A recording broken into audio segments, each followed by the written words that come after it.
Warahmatullahi wabarakatuh dan salam sejahtera. Hari ini bersama saya, kita akan bersembang santai untuk topik pada hari ini, iaitu Rakyat Tanpa Negara, Dori Dalam Daging. Sekarang dipersembahkan para speaker kita pada hari ini. Dipersilakan.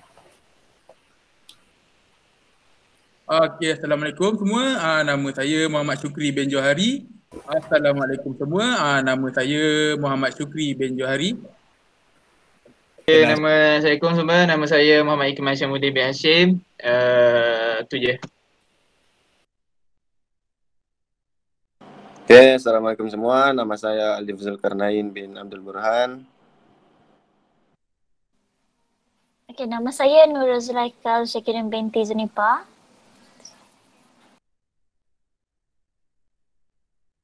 Dan saya Muhammad Azwan bin Alias. Bersama saya sebagai moderator. Dijemput panel pertama kita, Muhammad Syukri Johari, untuk memberikan hujahnya. Okey, terima kasih moderator. Kemasukan rakyat tanpa negara ke Malaysia ada memberi beberapa kesan positif. Antara kesan positif yang dapat dilihat ialah melalui pertambahan sumber tenaga. Sumber tenaga kerja murah. Kemasukan pekerja asing ke dalam negara Malaysia sedikit sebanyak telah membangunkan negara kita. Seperti yang diketahui oleh semua rakyat Malaysia, negara kita, negara Malaysia ini merupakan sebuah negara yang sedang membangun. Kehadiran pekerja-pekerja dan orang dari luar negara ini akan memberi Malaysia salah satu sumber yang penting kepada pembangunan negara, iaitu sumber buruh. Kehadiran rakyat tanpa negara yang masuk ke dalam Malaysia ini mampu mengisi berbagai sektor yang mampu untuk membangunkan Malaysia. Sebagai contoh, pembangunan dalam sektor pertanian dan peladangan. Kekurangan tenaga kerja dalam sektor ini dilihat begitu serius dan memberi kesan dalam pengeluaran sektor pertanian ini. Kewujudan sektor peladangan yang semakin meluas memerlukan pekerja yang ramai untuk menanam, menjaga, memetik dan memungut hasil peladangan ini. Selain daripada sektor pertanian, sektor yang paling memerlukan bilangan pekerja yang ramai ini adalah sektor pembangunan infrastruktur lah. Kerja yang memerlukan tenaga yang banyak, memenatkan dan gaji yang sedikit membuatkan sektor ini tidak diminati oleh anak-anak muda Malaysia. Perkara ini membuatkan penggunaan rakyat tanpa negara itu sebagai buruh adalah pilihan yang terbaik. Rakyat tanpa negara ini sanggup untuk melakukan apa sahaja untuk bekerja dan mendapatkan wang untuk menyara kehidupan mereka selama mereka berada di Malaysia. Itu sahaja poin saya. Terima kasih kepada saudara Muhammad Syukri atas hujah yang disampaikan tadi. Ya, dapat kita lihat bahawa memang rakyat tanpa negara ini, iaitu pendatang, juga penting kepada ekonomi Malaysia, dan tanpa mereka, negara kita akan mengalami masalah dalam sektor ekonomi. Jadi, dipersilakan panel seterusnya. Oke, terima kasih saudara Azwan sebagai moderator. Saya Alif Zulkarnain, dan bagi saya kedatangan rakyat tanpa negara ke dalam negara kita, bagi saya ia membawa kesan yang negatif. Rakyat tanpa negara datang ke negara kita, yaitu Malaysia, ia dapat menyebabkan pendapatan negara berkurang. Contohnya, buktinya,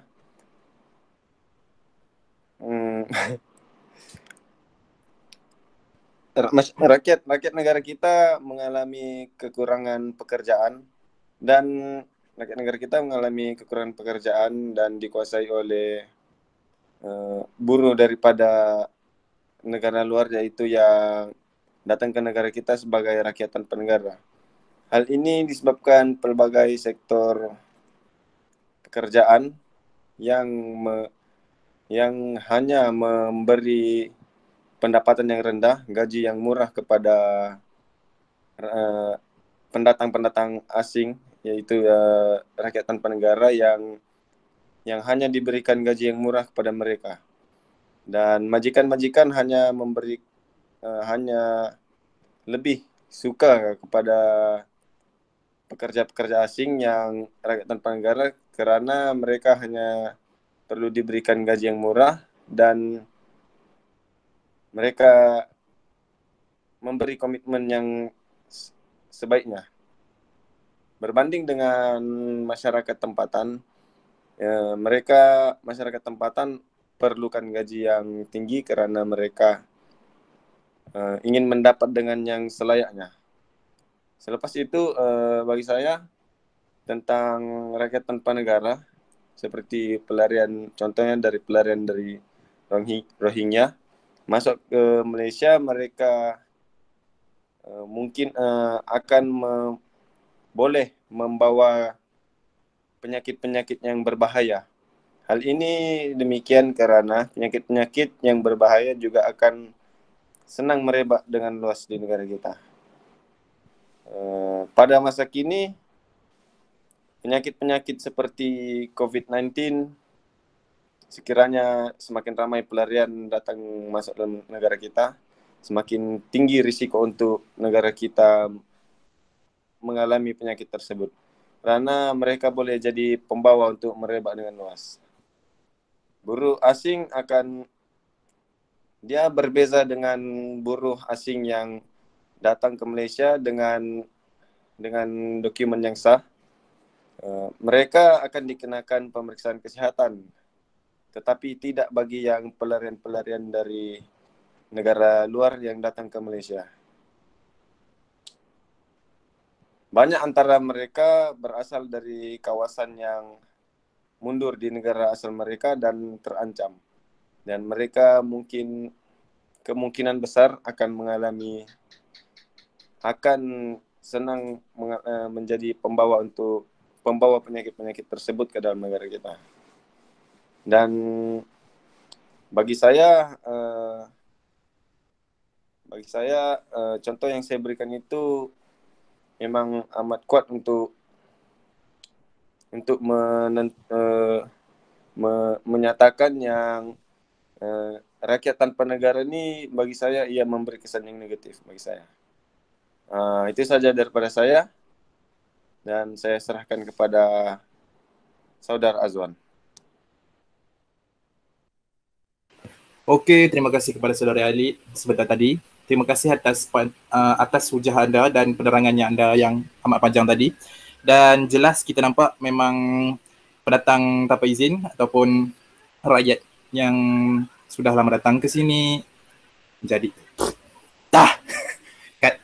Okey, jelas kita nampak bahawa kedatangan mereka ini kedatangan mereka ini bukan saja membawa kesan yang positif tapi juga membawa kesan yang negatif. Jadi seterusnya kita menjemput speaker ketiga kita iaitu Cik Nurul Zulaikha. Okey, Assalamualaikum dan selamat petang semua. Terima kasih Saudara Azwan selaku moderator kita pada hari ini. Okey, usul yang kami bawa pada hari ini mengenai rakyat tanpa negara duri dalam daging. Okey, pada pandangan saya, rakyat tanpa negara ataupun lebih mudah untuk kita fahami, mereka ni adalah golongan pendatang asing tanpa izin ataupun pelarian yang datang secara haram ke negara kita. Jadi pada pandangan saya, mereka ni sememangnya menjadi duri dalam daging disebabkan mereka ni ada juga menjadi penyumbang kepada memberi kesan negatif lah kepada negara kita. Sama ada dari segi sosial, ekonomi maupun politik. Okey, sebagai contoh dari segi sosial, saya ambil dari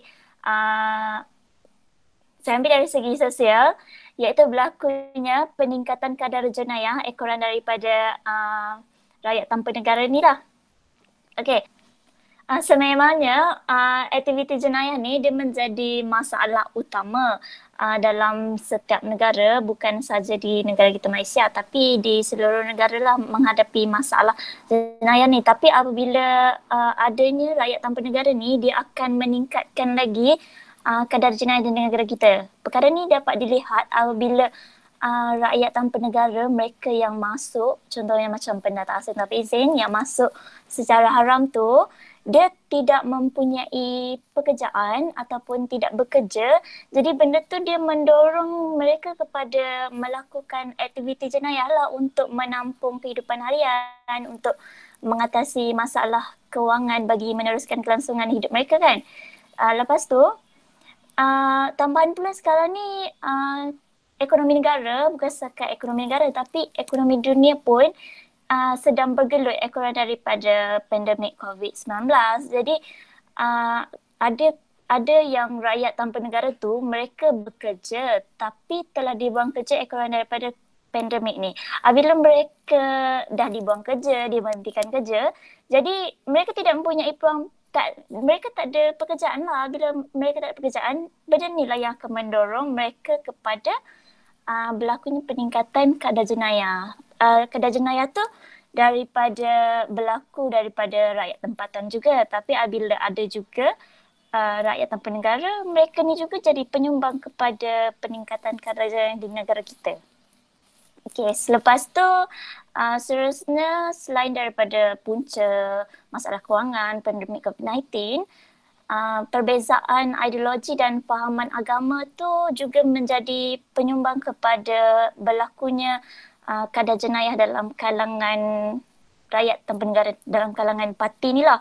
Sebabkan agama dan fahaman yang mereka bawa daripada negara asal tu berbeza.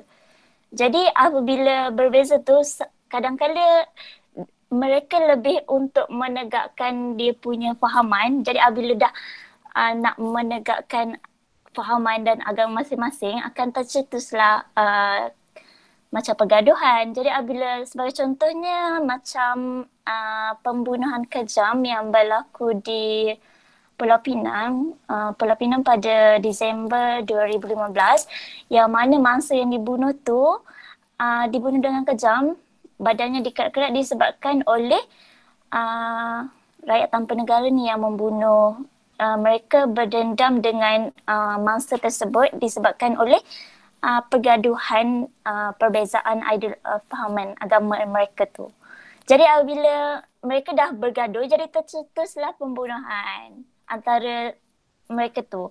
Jadi dari situ berlakulah kadar jenayah. Peningkatan tu kadar jenayah. Jadi secara tak langsung benda ni akan memberi kesanlah kepada negara kita, di mana keselamatan dan keamanan negara kita tu jadi tergugat. Rakyat setempat akan takut dengan keadaan sekeliling yang tidak selamat. Jadi saya tapi saya pastilah duri rakyat tanpa negara ni adalah duri dalam daging, sebabkan mereka ni antara punca yang membawa kepada peningkatan kadar jenayah di negara kita. Okey, itu saja. Sekian, terima kasih. Okey, terima kasih kepada saudari Nurul Zulaika semata tadi atas penerangan yang lanjut akan bahayanya rakyat tanpa negara ini sebagai duri dalam daging. Jadi diminta saudara Ikmal, speaker keempat kita, untuk memberikan penerangan akan pendapatnya. Silakan. Okay, terima kasih kepada sahabat saya, moderator hari ini, iaitu topik yang membincangkan topik sembang santai tentang rakyat tanpa negara, duri darah daging. Tanda soal belakang. So dalam isu ni ia ada pro dan kontranya. Bagi saya, kita kena tengok kat konteks yang dia berikan. Contohnya di Malaysia kita kekurangan tenaga buruh. Saya tambah pada saudara Syukri idea dia, iaitu isu pandangan dia tentang peningkatan ekonomi dari segi tenaga buruh, jadi mencukupi dalam bidang pembinaan, pelandangan dan sebagainya.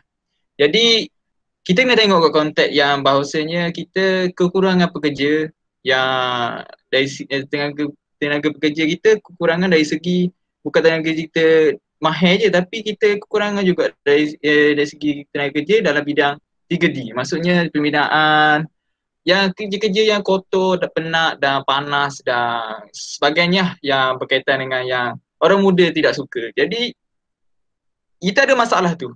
Jadi tahap kesedaran kita pada tahap yang bukan tahap yang kita nak lagi, iaitu tahap 3, dia berada di tahap 3 oleh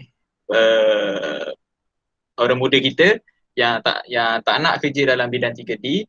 Jadi saya rasa kita kekurangan pekerja tu je. Jadi apabila kita kekurangan pekerjaan, sektor ekonomi kita akan menjadi lambat dan kita status sebagai status negara yang sedang membangun akan menjadi semakin lambat dan lambatlah. Maksudnya kita jadi mundur terus lah. Maksudnya kita tertinggal jauh daripada negara-negara yang kita nak kejar. Contohnya negara kita, negara jiran kita iaitu jiran Singapura yang jauh tinggal daripada kita. Jadi saya nak tambah sikit isi daripada isi kepada saudara daripada Syukri, iaitu apabila pendatang asing ni datang ke Malaysia, contohnya pendatang asing yang paling tinggi di Malaysia iaitu pendatang asing Indonesia, tak kira lah yang berdaftar ataupun yang tidak berdaftar, dan juga pendatang asing Rohingya dari Myanmar, ia dapat menampung kekurangan tenaga kerja, contohnya dalam pembinaan, pertanian dan penerangan yang dikategorikan sebagai 3D punya sektor. So dia juga mendapat meningkatkan pendapatan ekonomi apabila mereka membuat pembelanjaan negara yang mereka tuju. Maksudnya apabila mereka dapat duit, mereka buat pasport dan mereka pun balik ke negara mereka, dan juga mereka nak tujulah pembelanjaan dalam negara semakin hari semakin meningkat lah. So dia orang pun dapat juga membantu ekonomi kita untuk lebih besar membangun. Jadi dalam isu ni saya rasa duri dan daging tu kurang tepat lah untuk kepada pendatang asing. Sebab apa? Sebab mereka ini memberi perkhidmatan yang murah kepada sektor pembinaan yang baru nak meningkat, dan juga usahawan-usahawan yang baru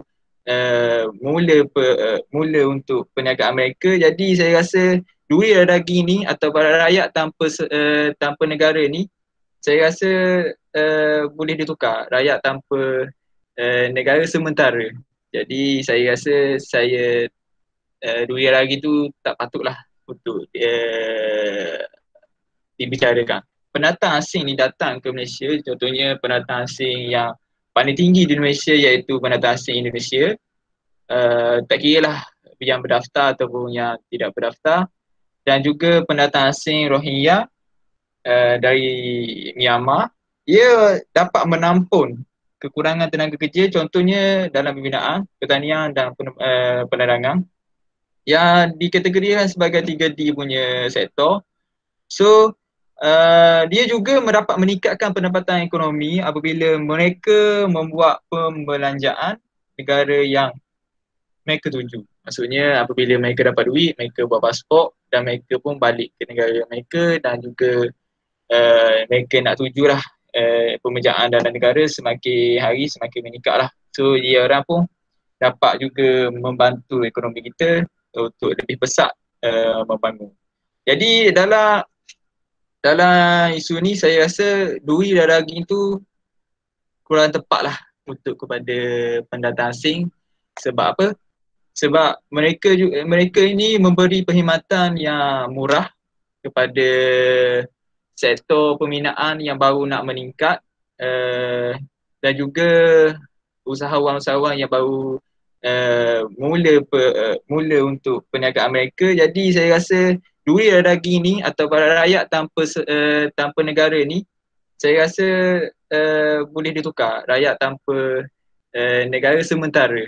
Jadi saya rasa duri dan daging tu tak patutlah untuk dibicarakan. Okay, itu saja poin daripada saya. Terima kasih. Saya serahkan kembali kepada moderator saya, iaitu sahabat saya, Muhammad Azwan bin Alias. Terima kasih. Saya nak tambah sikit tentang isu yang Rohingya yang dibicarakan oleh saudari Zuleka yang berkata Rohingya ni isu pendatang asing sangat menjejaskan keselamatan negara, iaitu dari segi peningkatan jenayah yang semakin menjadi-jadi dalam isu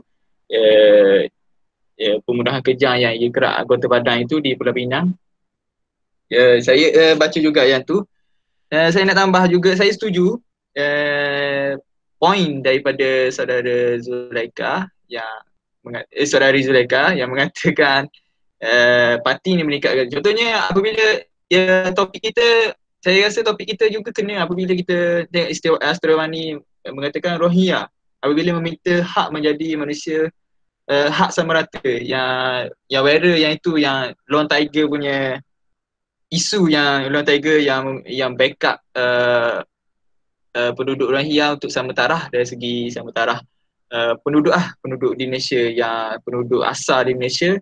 Jadi saya rasa patutlah kita berhati-hati apabila kita mengambil, contohnya kalau kita jadi seorang usahawan atau seorang bos, kita perlu berhati-hati apabila kita mengambil mereka.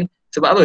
Sebab kita boleh belajar dari sebab isu Rohingya kita ambil dah lama dah. Maksudnya daripada abad yang ke-19 lagi. Maksudnya kita dah lebih 3 juta kita ambil penduduk Rohingya, yang menyebabkan jadi lambakan, yang menyebabkan apabila mereka bersatu akan menyebabkan mereka rasa mereka sudah besar, mereka sudah gagah, yang menyebabkan mereka sudah berani untuk meminta apa saja. Sebab apa? Sebab mereka sudah bekerja lebih daripada 20 tahun, 10 tahun di Malaysia.